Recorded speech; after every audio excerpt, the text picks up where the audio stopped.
আপনি কি কখনো চায়ের কাপ তুলতে গিয়ে, দরজার হাতল ঘোরাতে গিয়ে বা কারোর সাথে হ্যান্ডশেক করার সময় কি কনুইয়ের বাইরের দিকে তীব্র ব্যথা অনুভব করেছেন? অনেকেই ভাবেন এটি হয়তো সাধারণ কোনো ব্যথা, কিন্তু বাস্তবে এটি হতে পারে টেনিস এলবো, যা অত্যন্ত সাধারণ কিন্তু অবহেলিত একটি সমস্যা। এবং মজার বিষয় হলো, টেনিস এলবো রোগীদের 90 থেকে 95% কখনো টেনিস খেলেই না।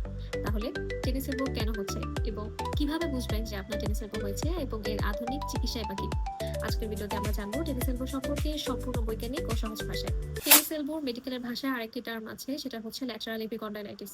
এবং আপনাদেরকে যদি আমি একদম সহজ বাংলা ভাষায় বলি, তাহলে টেনিস এলবো হচ্ছে এমন একটি অবস্থা যেখানে আমাদের হাতের কনুইয়ের বাইরের অংশে থাকা হাতের পেশির যে টেন্ডন, সেখানে অতিরিক্ত চাপের কারণে বা পুনরাবৃত্ত কাজের ফলে যদি সেখানে মাইক্রোটিয়ার হয় এবং যার ফলে ব্যথা, উইকনেস কিংবা আপনার আপনার দৈনন্দিন কাজে সমস্যা সৃষ্টি করছে, যদি এমন একটা অবস্থা হয়, সেটাকেই আমরা বলবো টেনিস এলবো বা ল্যাটারাল এপিকন্ডাইলাইটিস। অনেকগুলো কারণেই টেনিস এলবো হয়ে থাকে। তার মধ্যে প্রধান কারণগুলো হচ্ছে আপনি দীর্ঘ সময় কম্পিউটারের মাউস ব্যবহার করছেন, টাইপিং করছেন, বা হচ্ছে হাতুড়ি, রেঞ্চ বা স্ক্রুড্রাইভারের কাজ বারবার করছেন, ভারী জিনিস তুলছেন, ঘরে যে কাজগুলো আছে যেমন কাপড় ধোয়া, থালা বাসন ধোয়া, এগুলো আপনি পুনরাবৃত্তভাবে করছেন। এবং ব্যাডমিন্টন, টেনিস, ক্রিকেট, জিমন্যাস্টিকের যেই কাজগুলো মানে খেলাধুলাগুলো আছে, সেখানে আপনি ভুল টেকনিক ব্যবহার করে দীর্ঘ সময় যাবত খেলাধুলাগুলো করে যাচ্ছেন।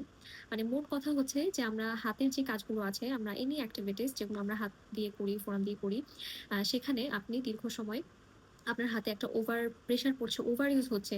সেখান থেকেই আপনার টেনিস এলবো হওয়ার একটা চান্স থাকে। টেনিস এলবোর প্রধান সমস্যা হচ্ছে আপনার হাতের বাইরের দিকে, মানে কনুইয়ের বাইরের অংশের দিকে ব্যথা থাকবে। কিছু যখন ধরতে যাবেন তখন ব্যথাটা বৃদ্ধি পাবে। এবং গ্রিপিং যে পাওয়ারটা আছে, মানে আমরা হাত দিয়ে যখন ধরি, সেটাকে আমরা কিছু ধরতে চাই, সেটাকে আমরা বলি গ্রিপিং পাওয়ার। সো সেই গ্রিপিং পাওয়ারটা কমে যায়, যার কারণে আপনি চায়ের কাপ তোলা বলুন বা যেকোনো জিনিস তোলা বলুন, ভারী বোতল তোলা বলুন, এগুলো যখন আপনি তুলতে যাবেন, ধরতে যাবেন, তখন আপনার ব্যথা বাড়বে। এবং অনেক সময় হচ্ছে এই ব্যথাটা হচ্ছে কোমর থেকে ফোরামের দিকে আসতে শুরু করে এবং ব্যথাটা ছড়িয়ে যায়। কোমর থেকে হাতের দিকে ব্যথাটা ছড়িয়ে যায়। টেনিস এলবো রোগ নির্ণয়ের জন্য প্রথমতই আমরা পেশেন্টের হিস্ট্রি শুনে বা ফিজিক্যাল এক্সামিনেশন এর মাধ্যমে আমরা মোটামুটি কনফার্ম হয়ে যাই যে এটা টেনিস এলবো। আমরা পালপেশন করে দেখি এক্সাক্ট পয়েন্টে, হাতের বাইরের দিকে আমরা এক্সাক্ট পয়েন্টে যখন পালপেশন করি, আমরা টেন্ডারনেস পাই।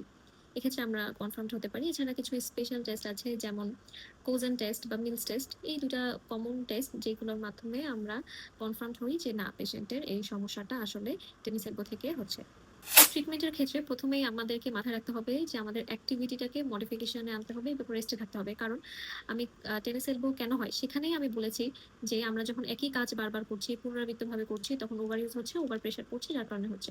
সো আপনার সেই অ্যাক্টিভিটিটাকে, যেই অ্যাক্টিভিটির কারণে আপনার ব্যথাটা বাড়ছে, সেই অ্যাক্টিভিটিটাকে আপনাকে হয় মডিফাই করতে হবে বা লিমিটেড এ নিয়ে আসতে হবে। মানে কাজটা একটু সীমিত আকারে করতে হবে, একটু কমায় নিয়ে আসতে হবে, বা আপনাকে রেস্টে থাকতে হবে। সো এটাই হচ্ছে আমাদের মানে চিকিৎসার ১ম ধাপ।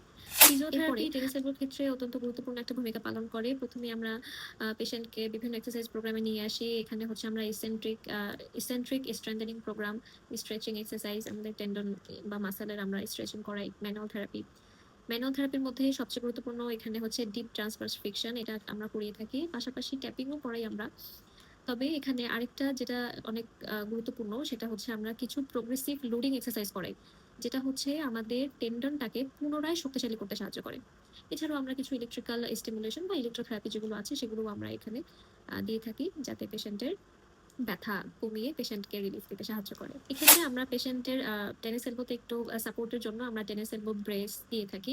কারণ হচ্ছে যে পেশেন্টের কর্মক্ষেত্রে তো পেশেন্টকে বাইরে যেতেই হচ্ছে, কাজ করতে হচ্ছে, ঘরেও যখন থাকছে ঘরের কাজও করতে হচ্ছে।